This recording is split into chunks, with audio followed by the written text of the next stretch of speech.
কারণ বই বই করে সব বলবো, আমাকে যেহেতু একা করে দিয়েছে, এবারে আমি দল থেকে তো চলে আসলাম, এবার তোরা মজা কর, এনজয় কর, কত কি করবি কর।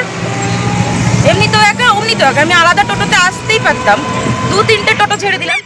আসলে বলছিলাম যে যেসব বান্ধবীদের জন্য আমরা জীবন পাত করে দিই, সেসব বান্ধবীরা কি সত্যিই বান্ধবী আমাদের, নাকি শুধু বান্ধবী নামে কাজে বেয়াদব, কোনটা? তো শুধু আমি নয়, অনেক অনেক মেয়ের লিস্টে এমন এমন বান্ধবী আছে যারা মানে পেছন থেকে বাস দিতে ভালো পারে, সামনে পারে না, পেছন থেকে বাস দেয়। তো আমার লিস্টে 2-1জন আছে। তো এরা ধরো বাস তো দিতে পারে না, শুধু বাসের মতো কথা শোনাতে পারে আর ভাবটা দেখাতে পারে। হ্যাঁ, এদের মা বাবা সবসময় এদের বকে, এদের হাজব্যান্ড সবসময় বকে, শুধু বকে না আমাদের। হ্যাঁ, আমরা হলাম সরকারি সব পোলা পাইনি, আমাদেরকে কখনো মা বাবা বকে না, কোথাও গেলে বকে না। হ্যাঁ, আমরা কী বলবো, জঙ্গলে ছিলাম, তুলে নিয়ে এসে মানুষ করেছে, তো তাই আমাদেরকে বকে না, শুধু বকে ওদেরকেই। বাবা কখন, যখন আমার দরকার হবে তখন। ওদের দরকারে ওদের সাথে যাও ঠিক আছে, কিন্তু আমার দরকারে আমার সাথে যাবে সেটা কিন্তু হবে না, তখন বকবে। অসুবিধা, কত রকমের অসুবিধা ওদের। তো আমি যেন তো একা চলতে শিখে গিয়েছি, এদের এদের দেখে দেখে আর এদের সাথে ঠেকে ঠেকে। নিজেরা যখন যাবে কোথাও তখন ধরো আই, গেলে ভালো হয়, চ না একটু, গেলে কি হবে, এই যাবো আর আসবো। আর যখন আমি ডাকবো, মা নাই, বাবা বকবে, কখন চলে আসবে দিয়ে বকবে। তো এই বান্ধবীগুলোর নেচার এখনও বদলায়নি, বিয়ের পরেও এখনও বদলায়নি, এরা সেম একই রকম থেকে গিয়েছে। বদলে গিয়েছি শুধুমাত্র আমি, একা চলতে শিখে গিয়েছি, তারপরে ওদের ছাড়া চলতে শিখে গিয়েছি। ওরা একদিকে আমার উপকারই করেছে বলতে পারো, অপকার করেনি। তবে আমার কথা হলো, এরকম বান্ধবী লিস্টে থাকা দরকার না দরকার না বলো তো তোমরা? হ্যাঁ, কেন রাখবো তাদেরকে বান্ধবী হিসাবে? হ্যাঁ, স্কুল কলেজ, স্কুলে না গেলেও কলেজে গিয়েছি, তো ধরো 10 টাকা যদি ভাড়া দিয়েছে, তো পরের দিন 10 টাকা ঠিক চেয়ে নিয়েছে, কিংবা তার আবভাব দেখিয়ে ঠিকই দিতে বাধ্য হয়েছি। হ্যাঁ, এরকম একটা ব্যাপার। তো এরা আবার বান্ধবী, আমার বান্ধবী এরা। কিছু কিছু ঘটনা এমন এমন হয় না, মানে মনে পড়লে খারাপ লাগে যে এদের সাথে কেন মিশি, কি করতে মিশি এরা। হ্যাঁ, মেশাটাই উচিত না এদের সাথে, তবুও মিশতে হয়। জানো কি হয়েছে আমার সাথে? এখন ধরো বাড়িতে আছি আমি, তো বাড়িতে তো আমার মা অসুস্থ, কোনো কিছুই তেমন অত পারে না, তবুও যা পারে টুকটাক করে। তো আমি ধরো সাহায্য টাহায্য করি। আমি তো ধরো মানে এখানে আসলে আর যেতে পারি না, কোথাও বেরোতেও পারি না। তো এর আগে যখনই যতবার এসেছি ততবার তাদের বাড়িতে গিয়েছি, আবার আরও কয়েকজনের বাড়িতে গিয়েছি, তাদের সাথে দেখা করেছি, কথা বলেছি, গল্প করেছি। হ্যাঁ, কিন্তু তারা কোনো দিন এসে আমার বাড়িতে এসে দেখেনি বা বলেনি যে উমা তুই এসছিস, আমি এসছি বলে কখনো আসেনি। হ্যাঁ, তাদেরকে মাথায় তুলে এখনও নাচি। তো সেদিন কি হয়েছে দেখছি, খুব কাছেরই একজন, তো আমি এখানে আসলে রাত্রি হলেও, আমি তো 2 দিন 1 দিন 3 দিনের বেশি ধরো থাকি না, তো ধরো রাত্রি হলেও তাদের বাড়িতে দেখা করতে যাই আমি। তো ধরো সে দেখছি এসেছে, হ্যাঁ আমাদের বাড়ির কাছে এসেছে, অথচ আমাদের বাড়িতে আসেনি, আমি এসেছি তা জানে। দেখছি আমাদের পাশের বাড়িতে বসে গল্প করছে, তো আমি কলতলায় জল আনতে গিয়ে দেখলাম তাকে।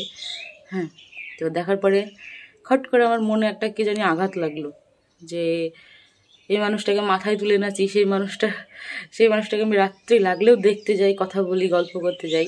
সে মানুষটা আমি এসছি জেনেও, আশা তো দূরের কথা, আমাকে দেখলেও তা পর্যন্ত একবার উকি মেরে দেখলো না, যে তাই তো মেয়েটা তো এসছে বা ছুরিটা তো এসেছে, আমার সাথে দেখা করে যাই, তাহলে একবার দেখা করেই যাই। যখন মানে মানুষের চোখে চোখে চোখ পড়ে গেলে তো মানুষ একটু হাসে, তাই না বলো? শত্রু তো নয়। তো দেখলাম উনি সেটাও করলেন না। তো কি জানি আমার মাথায় হঠাৎ করে চলে আসলো হিংসাম বুদ্ধি, হিংসামই বলতে পারো, যে কেন আমি কেন এবার যাবো তাহলে? আজ 5-5টা বছর ধরো বাইরে আছি আমি বাড়ির, তাহলে সেখান থেকে আসার পরে এলে গেলেও ধরো ক্লান্তি মানে থাকেই, তো তারপরেও আমি সব সেরে কিন্তু একবার করে দেখা করতে যাই। তো সেই মানুষটা দেখা তো করলোই না। যাক, সে মানুষের কথা বাদ দিলাম, বান্ধবীর কথাই ধরি। তো বান্ধবী আমার অনেক দিন আগে এসছে, কোনো দিন আমাদের বাড়িতে একবার ড্যাঙায়ও নি যে দেখে আসি তার মা বাবা কী করছে তা। অথচ যখন আমি ছিলাম এই বাড়িতে তখন ধরো হেনতেন প্রকারে এই করতে করতে আসতোই। তারপর ধরো প্রেম টেম করার জন্য, ফোন টোনের জন্য দরকার হলে অবশ্যই আসতো, মা বাবাকে ছুপিয়ে লুকিয়ে তবুও আসতো। সেই মানুষ এখন এত ভদ্র হয়েছে, তার মানে বলার নেই। বা অভদ্র শুধু আমরাই হয়েছি, হ্যাঁ আমিই হয়েছি ধরে নাও। কোনোদিন তো পারিনি ওদের মতো, ওই জন্য। না রূপ আছে, না চেহারা আছে, না অন্য কিছু আছে গুণ, যে সেই জন্য লোকে একদম চলে আসবে। কে আসবে বুঝতেই পারছো, বান্ধবীরা। বান্ধবীদের মধ্যে তো আবার সুন্দর মুখশ্রী যারা হয় তাদেরকে একটু বেশি গুরুত্ব দেওয়া হয়। তারা যদি একটু মানে কেঁদেও ফেলে তো 14 জনা চলে আসবে তাকে সান্ত্বনা দিতে। আর আমরা কেঁদে গড়াগড়ি গেলে ওকে সান্ত্বনা তো দূরে থাক, উল্টে বলবে ঠিক হয়েছে। তাই এরকম ব্যাপার ধরো। তো আজকে তা সবাই মিলে যাব রেস্টুরেন্টে, দেখি আজকের ব্যাপারটা কেমন কি হচ্ছে। তারপরে দু কথা শোনাবো বান্ধবীকে যে যতদিন না নেচার বদলাবি ততদিন আর আমার সাথে বিশেষ করে আর মিশতে আসিস না।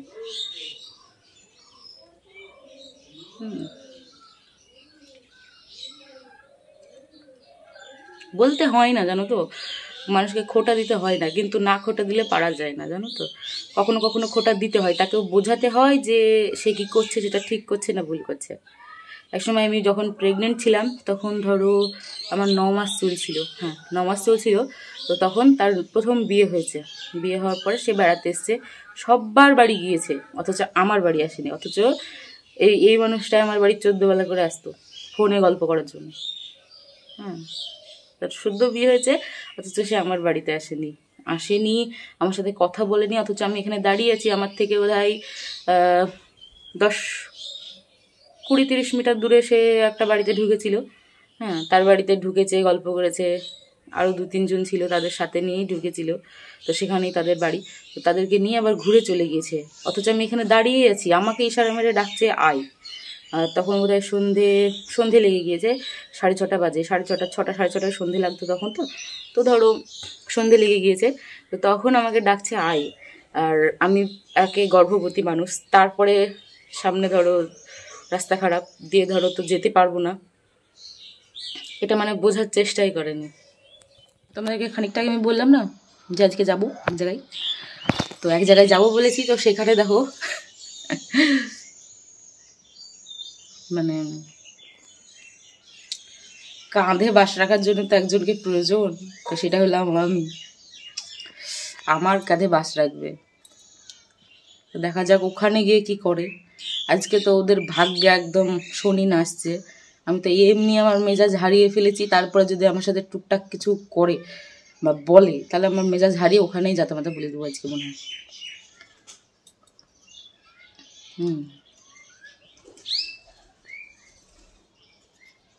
আমি ভিডিওটা এই কারণে করে রাখছি যেন আমার মনে থাকে, মানে মানুষের সব কিছু তো মনে থাকে, আর আমার ভুলে যাই। কেউ একটু ভালো করে মিষ্টি কথা বললেই তা ভুলে যায়। হ্যাঁ, তো সেই জন্য। আর আমার ভিডিওটা দেখলে নিশ্চয়ই একবার মনে মনে নিশ্চয়ই ভাববে যে কি করেছি আমি ওর সাথে। বান্ধবী হয়ে এমনটা করা আমার উচিত হয়নি। সে মিষ্টি মিষ্টি কথা বলে, ভালো সান্ত্বনা দিতে পারে, তাই বলে এমনটা করা কিন্তু তার উচিত হয়নি। এক মাঘের শীত যায় না, আজ আমার হয়েছে কাল ওরও হবে। হ্যাঁ, তো যে কি হয়েছে, সন্ধ্যাবেলায় ধরো আমাকে ডাকছে, আমি কিন্তু যাইনি। হ্যাঁ, শুধু দেখলাম এখান থেকে দাঁড়িয়ে যে আমার বান্ধবী আমাকে ভরা সন্ধ্যাবেলায়, আমি গর্ভবতী মানুষ, আমাকে ডাকছে বাসতলার তল দিয়ে। তা আবার তবুও একবার চোখের দেখা এসে দেখে গেল না মানুষটা যে হারে কেমন আছিস। তখন কিন্তু আমার সংসারে প্রচুর প্রবলেম চলছিল, তোমাদেরকে এর আগে আমি ভ্লগে দিয়েছি, খুব প্রবলেম চলছিল। তো সেই সব প্রবলেমের জন্য একদম মানে মানুষ এড়িয়ে এড়িয়ে চলতো। আরে বাবা, আমার জীবন যদি নষ্টই হয়ে যায়, ভোগটা তো আমাকেই করতে হবে। তোরা নাক সিটকে বা বলে কিছু করতে পারবি না? কেউ পারবে না। ভোজ খাওয়ার সময় সবাই থাকে, কিন্তু ওই ভোজ যখন বাঁশ হয়ে ঘাড়ে বসে তখন সেই বাঁশ বওয়ানোর জন্য কিন্তু তেমন কেউ থাকে না, কয়েকজন কাছের মানুষ ছাড়া। মানে এরা এমন এমন প্রকৃতির গল্প শুনবে, সান্ত্বনা দিবে, আবার সেই গল্প শুনে অন্যজনকে বলবে। আর এই কথাগুলো নিজে কানে শোনার পরে তার উপর আর ভরসা থাকে বলো তো তোমরা? থাকে? তাকে কোনো কিছু বলতে ইচ্ছে করে? তার গুপ্ত কথাগুলো ঢেকে রাখতে ইচ্ছে করে? হ্যাঁ, মানে যা করিনি সেটাও ধরো বলে।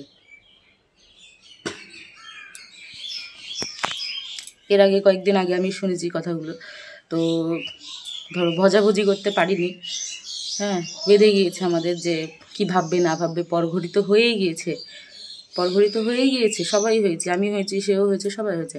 এবার ধরো যাই থাকুক না কেন অতীতের গল্প, তো সেই গল্প তুমি তৃতীয় ব্যক্তিকে কেন জানাবে? যদি বান্ধবীদের গল্প হয় তুমি কেন তৃতীয় ব্যক্তিকে জানাবে?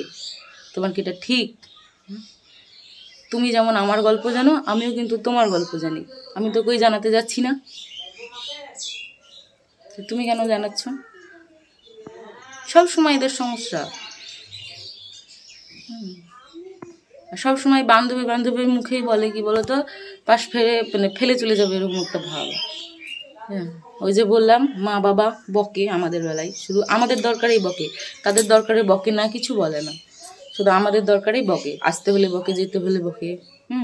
কোনো দিন আমাদের বাড়িতে রাত্রি কাটায়নি, 7টা-8টা তো দূরে থাক, বিকাল সন্ধ্যা হয়ে গেলেই চলে আসবে হুম করে, না জানি কোথায় নিয়ে গিয়েছে বলে।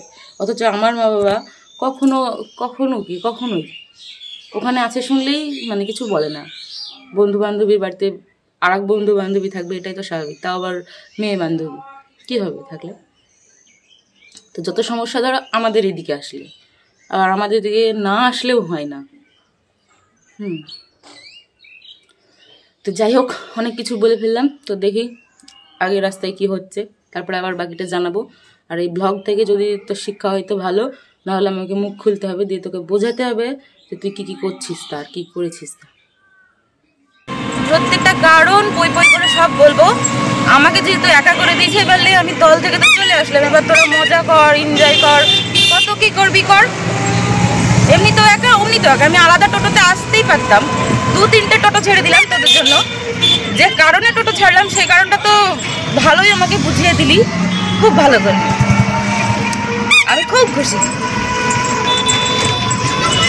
ভালোভাবে মজা কর, কেমন?